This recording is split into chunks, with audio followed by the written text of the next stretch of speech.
ಆತ್ಮೀಯ ಬಂಧುಗಳೇ, ಶ್ರೀಮದ್ ಭಗವದ್ಗೀತೆ ತತ್ವ ವಿವೇಚನೆ ಟೀಕಾ ಅಧ್ಯಾಯ 6 ಆತ್ಮ ಸಂಯಮ ಯೋಗ.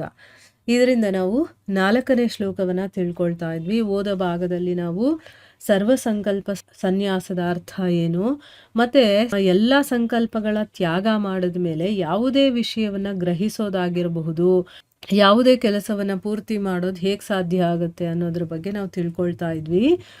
ಅಂದ್ರೆ ಇಲ್ಲಿ ಸಂಕಲ್ಪಗಳ ತ್ಯಾಗ ಅಂತಂದ್ರೆ ಸ್ಫುರಣೆಗಳ ಸರ್ವತಾ ತ್ಯಾಗ ಅಲ್ಲ. ಅಂದ್ರೆ ನಾವು ಏನ್ ಯೋಚನೆ ಮಾಡ್ತೀವೋ ಅದನ್ನ ಕಂಪ್ಲೀಟ್ ಆಗಿ ಬಿಟ್ಬಿಡೋದು ಅಂತ ಅಲ್ಲ. ಈ ರೀತಿ ನಾವು ತಿಳ್ಕೊಂಡ್ರೆ ಯೋಗಾರೂಢ ಸ್ಥಿತಿಯ ಅಥವಾ ಅವಸ್ಥೆಯ ವರ್ಣನೆ ಅನ್ನೋದು ಅಸಂಭವ ಆಗ್ಬಿಡುತ್ತೆ. ಮತ್ತೆ ಯಾರು ಆ ಅವಸ್ಥೆಗೆ ತಲುಪಿರ್ತಾರೋ ಅವ್ರು ಅದನ್ನ ವರ್ಣನೆ ಮಾಡೋದಕ್ಕೆ ಸಾಧ್ಯ ಇಲ್ಲ. ಮಾಡಿದ್ರೂ ಕೂಡ ಅದನ್ನ ಯಾರು ಆ ಸ್ಥಿತಿಗೆ ತಲುಪಿರೋದಿಲ್ವೋ ಅವ್ರು ಅರ್ಥ ಮಾಡ್ಕೊಳ್ಳೋದಕ್ಕೂ ಸಾಧ್ಯ ಇಲ್ಲ. ಅದಕ್ಕೆ ಆ ಒಂದು ಸ್ಥಿತಿಗೆ ತಲುಪೋದು ತುಂಬಾ ಇಂಪಾರ್ಟೆಂಟ್ ಆಗುತ್ತೆ. ಈಗ ಹೇಗೆ ಆತ್ಮ ಸಾಕ್ಷಾತ್ಕಾರ ಆಗಿರುವಂಥವ್ರು ಅದನ್ನ ಹೇಳೋದಕ್ಕೆ ಸಾಧ್ಯ ಇಲ್ಲ, ಅಥವಾ ಅವ್ರು ಏನು ಅನುಭವಿಸಿರ್ತಾರೋ ಅದನ್ನು ಹೇಳಿದ್ರು ಕೂಡ ಆ ಸ್ಥಿತಿಗೆ ತಲುಪಿಲ್ಲ ಅಂತಂದ್ರೆ ನಮ್ಗೆ ಅದು ಅರ್ಥನೂ ಆಗೋದಿಲ್ಲ. ಅದಕ್ಕೋಸ್ಕರನೇ ಈ ಒಂದು ಅವಸ್ಥೆಯಲ್ಲಿ ಸಂಕಲ್ಪ ರಹಿತನಾಗಿರುವಂಥ ಮನುಷ್ಯನ ಮೂಲಕ ಕರ್ಮಗಳೇ ಆಗೋದಿಲ್ಲ ಅಂತ ಕೂಡ ಅರ್ಥ ಅಲ್ಲ. ಆ ಸಂಕಲ್ಪಗಳ ತ್ಯಾಗದ ಅರ್ಥ ಸ್ಫುರಣೆ ಅಥವಾ ನಾವು ಮಾಡ್ತಾ ಇರೋ ಕೆಲಸವನ್ನ ಕಂಪ್ಲೀಟ್ ಆಗಿ ಬಿಟ್ಬಿಡೋದು ಅಂತ ಅಲ್ಲ. ಈಗ ಮಮತೆ ಆಗಿರ್ಬೋದು, ಆಸಕ್ತಿ ಆಗಿರ್ಬೋದು, ಅಥವಾ ದ್ವೇಷದಿಂದ ಕೂಡಿರುವಂಥ ಸಾಂಸಾರಿಕ ವಿಷಯಗಳ ಚಿಂತನೆ ಆಗಿರ್ಬೋದು, ಇದನ್ನ ಸಂಕಲ್ಪ ಅಂತ ಹೇಳ್ತಾರೆ. ಆ ಸಂಕಲ್ಪಗಳನ್ನ ಕಂಪ್ಲೀಟ್ ಆಗಿ ತ್ಯಾಗ ಮಾಡೋದನ್ನ ಸರ್ವ ಸಂಕಲ್ಪ ಅಂತ ಹೇಳೋದು. ಬೇರೆಯವ್ರ ಮೇಲೆ ಮಮತೆಯನ್ನ ಇಟ್ಕೊಂಡಿರ್ಬೋದು, ಆಸಕ್ತಿಯನ್ನ ಇಟ್ಕೊಂಡಿರ್ಬೋದು, ಅಥವಾ ದ್ವೇಷನಾದ್ರೂ ಇಟ್ಕೊಂಡಿರ್ಬೋದು. ಆ ರೀತಿಯಲ್ಲಿ ನಮ್ಮ ಮನಸ್ಸಿನ ಒಳಗಡೆ ಚಿಂತನೆ ನಡೆಯುತ್ತಲ್ಲ, ಅದನ್ನ ಸಂಕಲ್ಪಗಳು ಅಂತ ಹೇಳೋದು. ಅದನ್ನ ಬಿಡೋದನ್ನ ಸರ್ವ ಸಂಕಲ್ಪ ಸನ್ಯಾಸ ಅಂತ ಹೇಳಿರೋದು. ಈ ರೀತಿಯ ತ್ಯಾಗ ಕರ್ಮಗಳನ್ನ ಅಚ್ಚುಕಟ್ಟಾಗಿ ಪೂರ್ತಿ ಮಾಡೋದ್ರಲ್ಲಿ ಯಾವ ಬಾಧೆಯನ್ನು ತಂದು ಒಡ್ಡೋದಿಲ್ಲ. ಅಂದ್ರೆ ನಮ್ಮ ಮನಸ್ಸಿನ ಒಳಗಡೆ ಒಂದು ಸಂಕಲ್ಪಗಳು ಹೇಳ್ತಾ ಇರುತ್ತಲ್ಲ, ಅದನ್ನ ನಾವು ಕಂಪ್ಲೀಟ್ ಆಗಿ ಬಿಡೋದ್ರಿಂದ ನಾವು ಮಾಡ್ತಾ ಇರುವಂತ ಕೆಲ್ಸಕ್ಕೆ ಅದು ಏನು ತೊಂದರೆ ಮಾಡೋದಿಲ್ಲ. ಯಾರ ಬುದ್ಧಿಯಲ್ಲಿ ಭಗವಂತನಲ್ಲದೆ ಯಾವುದರ ಸ್ಥಿತಿನೂ ಉಳಿಯೋದಿಲ್ವೋ, ಅಂದ್ರೆ ಈಗ ನಮ್ಮ ಬುದ್ಧಿಯಲ್ಲಿ ನಾನ್ ಮಾಡ್ತಾ ಇದ್ದೀನಿ ಅಂತ ತಿಳ್ಕೊಂಡು ನಾನು ಯಾರನ್ನೋ ದ್ವೇಷ ಮಾಡೋದಾಗಿರ್ಬೋದು, ಯಾರನ್ನೋ ಪ್ರೀತಿಸೋದಾಗಿರ್ಬೋದು, ಇದೆಲ್ಲ ನನ್ನ ಒಳಗಡೆ ನಡೀತಾ ಇರುತ್ತಲ್ವಾ.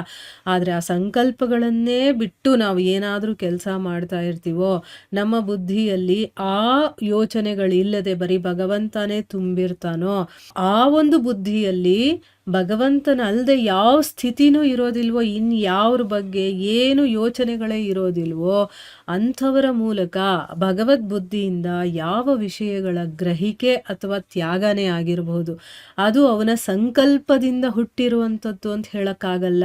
ಇಂಥ ಒಂದು ತ್ಯಾಗ ಆಗಿರ್ಬೋದು ಅಥವಾ ಸ್ವೀಕಾರ ಮಾಡುವಂತಹ ಕರ್ಮ ಆಗಿರ್ಬೋದು, ಜ್ಞಾನಿ ಮಹಾತ್ಮರ ಮೂಲಕ ನಡೆಯಬಹುದು.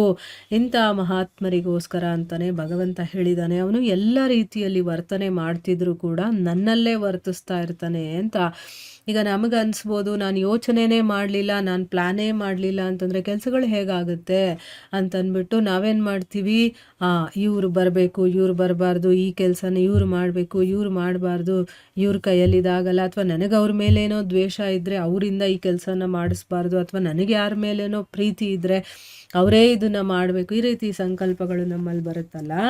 ಆದರೆ ನಮ್ಮ ಬುದ್ಧಿಯಲ್ಲಿ ಇದನ್ನ ಬಿಟ್ಟು ಬರೀ ಭಗವಂತನೇ ಇದ್ರೆ ನಮಗೇನು ಅನ್ಸುತ್ತೆ ಹೇಳಿ, ಭಗವಂತನ ಇಚ್ಛೆ, ಭಗವಂತನ ಇಚ್ಛೆಯ ಪ್ರಕಾರ ಈ ಕೆಲಸ ಆಗ್ತಾ ಇದೆ, ನಾನಿಲ್ಲಿ ಏನೂ ಮಾಡ್ತಾ ಇಲ್ಲ, ನನ್ನ ಮೂಲಕ ಈ ಕೆಲಸಗಳನ್ನೆಲ್ಲ ಭಗವಂತ ಮಾಡಿಸ್ತಾ ಇದ್ದಾನೆ, ಅವನ ಚಿಂತನೆ ಮಾಡೋದು ಒಂದೇ ನನ್ನ ಕೆಲಸ ಅಂತ ಅವನ ಬುದ್ಧಿನಲ್ಲಿ ಆ ಭಗವಂತನನ್ನ ಬಿಟ್ಟು ಬೇರೆ ಏನೂ ಇರೋದಿಲ್ವೋ, ಆಗ ಅವನು ಏನೇ ಮಾಡ್ತಾ ಇದ್ರು ಅಥವಾ ಏನೇ ತ್ಯಾಗ ಮಾಡಿದ್ರು, ಏನೇ ಸ್ವೀಕಾರ ಮಾಡಿದ್ರು, ಅವನು ಮಾಡ್ತಾ ಇರುವಂಥ ಕೆಲಸಗಳೆಲ್ಲವೂ ಕೂಡ ತಾನಾಗಿ ನಡೀತಾ ಇರತ್ತೆ. ಅದರಲ್ಲಿ ಅವನು ಮಾಡ್ತಾ ಇದ್ರು ಅವನು ಮಾಡ್ತಾ ಇಲ್ಲ ಅಂತಾನೆ ತಿಳ್ಕೋಬೇಕು ಅಂತ ಭಗವಂತನೇ 6ನೇ ಅಧ್ಯಾಯದ 31ನೇ ಶ್ಲೋಕದಲ್ಲಿ ಹೇಳಿದಾನೆ. ಅದು ಯಾವ ಶ್ಲೋಕ ಅಂತಂದ್ರೆ ಸರ್ವಭೂತ ಸ್ಥಿತಂ ಯೋ ಮಾಂ ಅಂತ ಬರುತ್ತಲ್ಲ, ಆ ಶ್ಲೋಕ.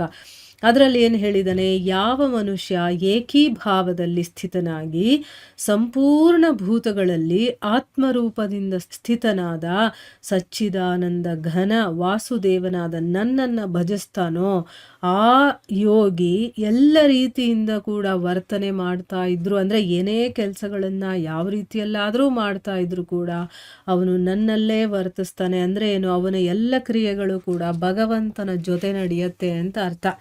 ಅವನಿಗೆ ಯಾಕಂದರೆ ಎಲ್ಲ ಕಡೆ ಭಗವಂತನೇ ಅನ್ನೋದು ಅವನಿಗೆ ಮನಸ್ಸಿಗೆ ಬಂದ್ಬಿಟ್ಟಿರುತ್ತೆ.